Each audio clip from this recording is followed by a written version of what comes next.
to do this one a bit differently. If you see me doing an auto tech review, you usually see me in the driver's seat.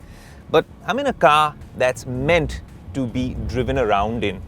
Comfort over performance, the Mercedes E-Class 2024.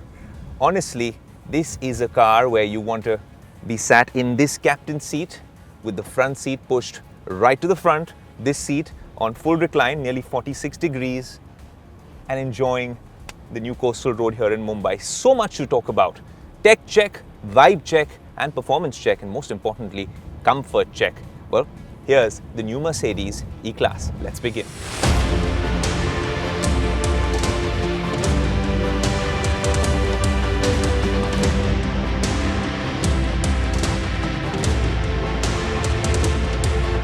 So now that I've spent a fair bit of time in this rear seat, there's a bunch of pros and a few cons as well, or things that could have been done better.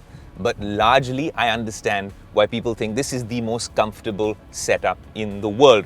Wireless charging here for my iPhone 16 Pro Max, a fair bit of storage, 2 USB-C ports, rear dual zone AC controls at the back, but it stops there when you're talking about the passenger or the owner really being in control. Everything else is in the front for the driver. I would have liked at least some control for CarPlay, because it has wireless Android Auto and wireless CarPlay, some level of control for the music, also some things to do with the hyperscreen. Now, we don't have that in this package, but since they don't have that Samsung tablet, which is there in so many other Mercedes GLS and Maybachs and stuff like that, I've carried my Pixel Fold, and I think that would do the job if I connect it to that MBUX system with wireless Android Auto, which is there in this car.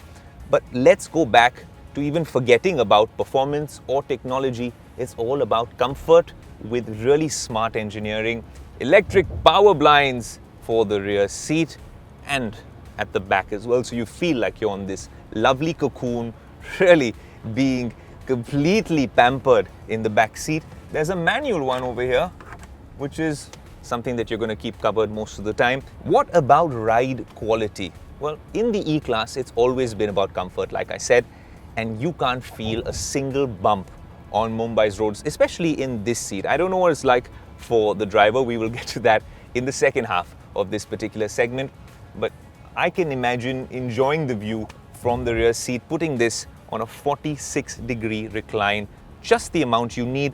Also, you get a little bit of thigh support, a mini sort of a leg rest, and this starts feeling like a very luxurious rear seat. You also have a Burmester surround system, which is 4D music. So if you want that 4D effect, it's amazing. But again, that's for the front seat. Strangely, I find that a little disconcerting when the music's playing with that thump and bass.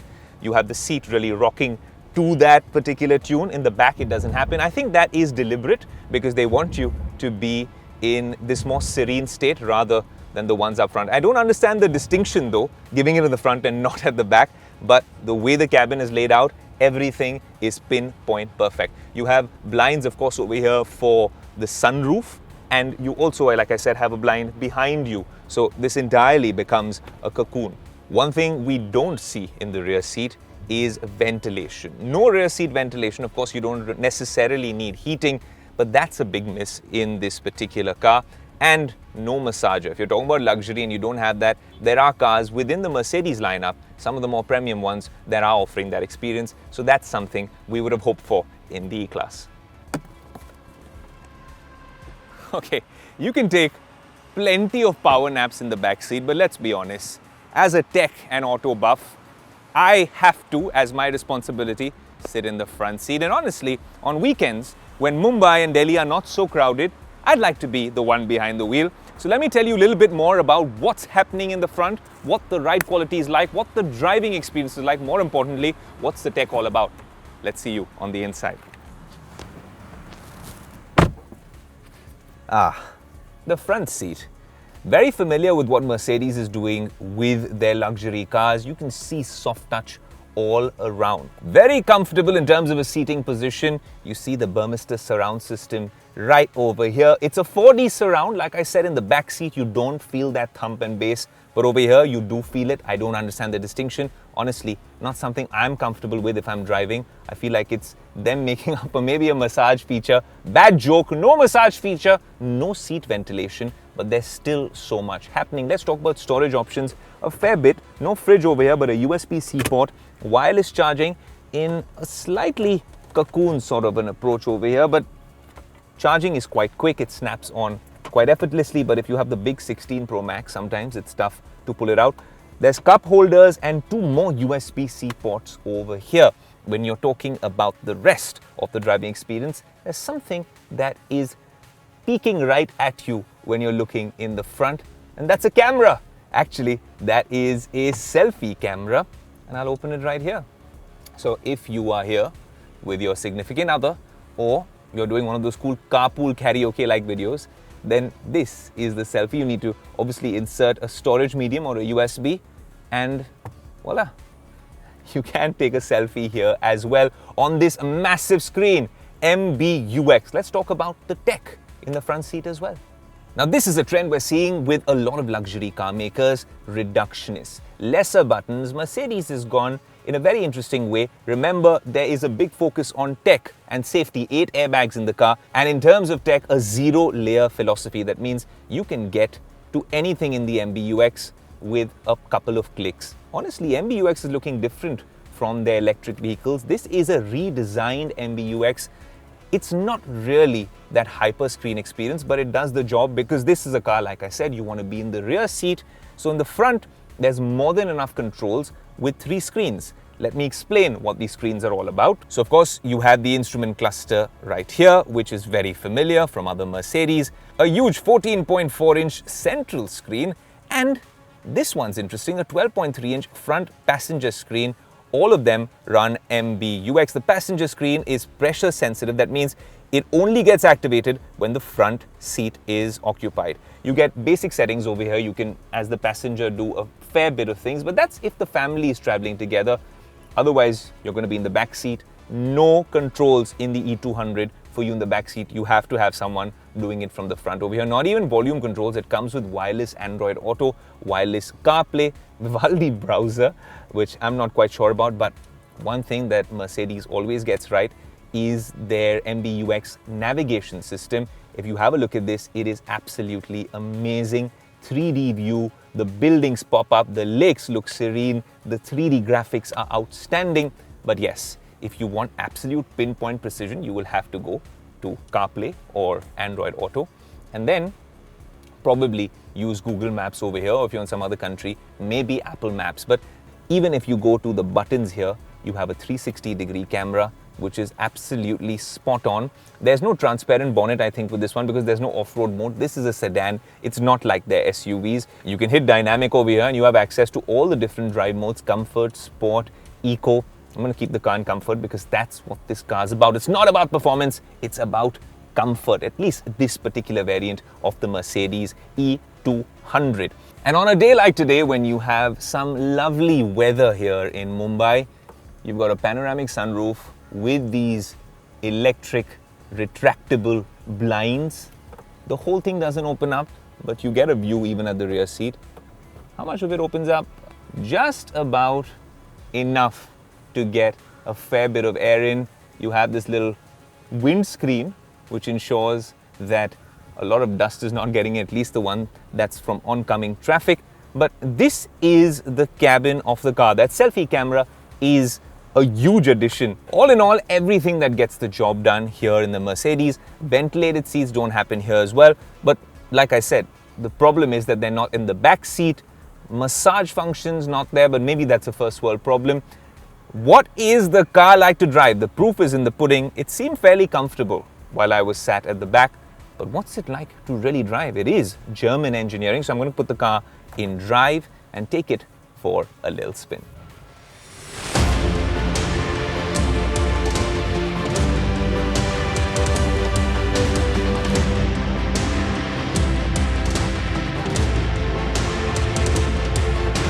Before we pick up some speeds on the highway, let me tell you the best thing about this car is that Mercedes has listened to its consumers and most importantly, watched our reviews on Tech Today.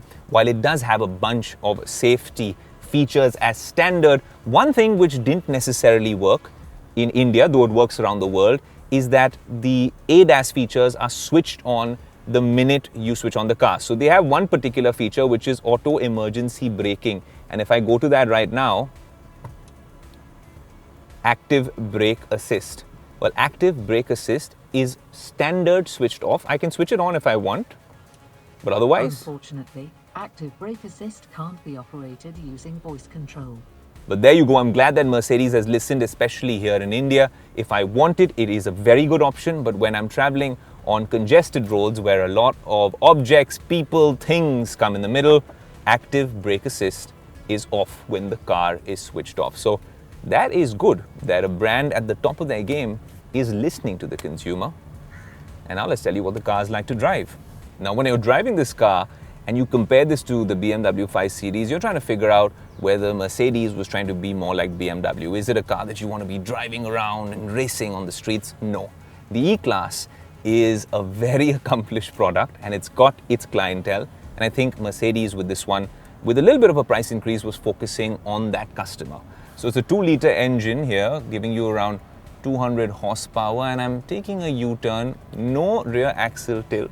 But for a car this long, which is longer than the previous E-Class and also I think a bit wider, a bit more comfortable because they worked on the suspension as well. Brilliant turn radius, so you don't have to take several U-turns to really adjust. I'm driving here. Of course, this is Mumbai and we are a work in progress in terms of the mega infrastructure push, but you feel a bit of the bumps. It's a sedan, it's low slung, and honestly, it's quite a comfortable drive. Most importantly, it was very, very comfortable and luxurious in the back seat, barring a couple of things that I mentioned, which could have been included maybe in subsequent editions. But it's a lot of fun to drive. Is it one that you want to really jam the gas on? Look, it's still German engineering, but I'm not going to be really citing 0 to 100 figures, because 0 to 100 figures would be somewhere like 8-9 seconds. That's not what you're trying to do. You're trying to ensure that you're driving and you get to a place in style, safely and luxuriously, and hopefully people in the back seat have a good time. The new Mercedes E-Class, this is what it's all about.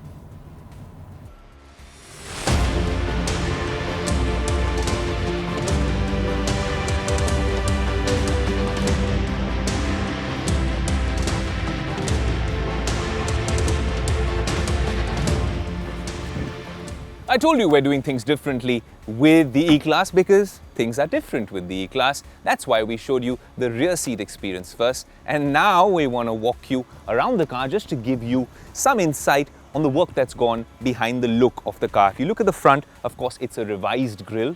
And of course, this longer, better driving E-Class sits on 18-inch wheels. Different from the 5 Series though. That's a different configuration. We should do that comparison very soon. It's long like a limousine. And if you want that S-Class effect, a little smash of luxury, you have these plush door handles which pop out on the side as soon as you approach the car. We've shown you things on the inside. There's one small little minute detail I want to show you in the tail light of the car.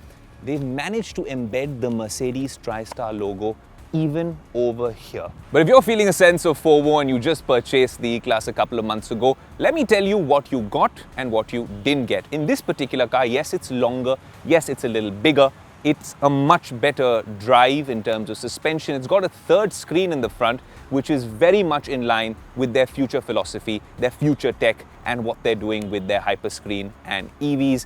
Also, that dual zone climate control, air conditioning at the back works like a charm. No ventilation, no massage even now, but you've got these plush door handles and the change in design. I think these are the main things that have changed with this particular car. So you get an idea of what the E200 is like. You obviously have the 4MATIC, long wheelbase. There'll be a bunch of options with this car, but this is where it all begins for Mercedes. I think 78 lakhs plus is where this model starts. A couple of lakhs more than the previous rendition. A bunch of changes like we've shown you, and we'll keep updating it across our social media handles and in the web story as well. But honestly, you can see that there's an update to this particular hot seller from Mercedes, and it comes in terms of tech, it comes in terms of safety, and most importantly, it comes in terms of comfort. Here's the ultimate vibe check of the Mercedes E200 only on Tech Today.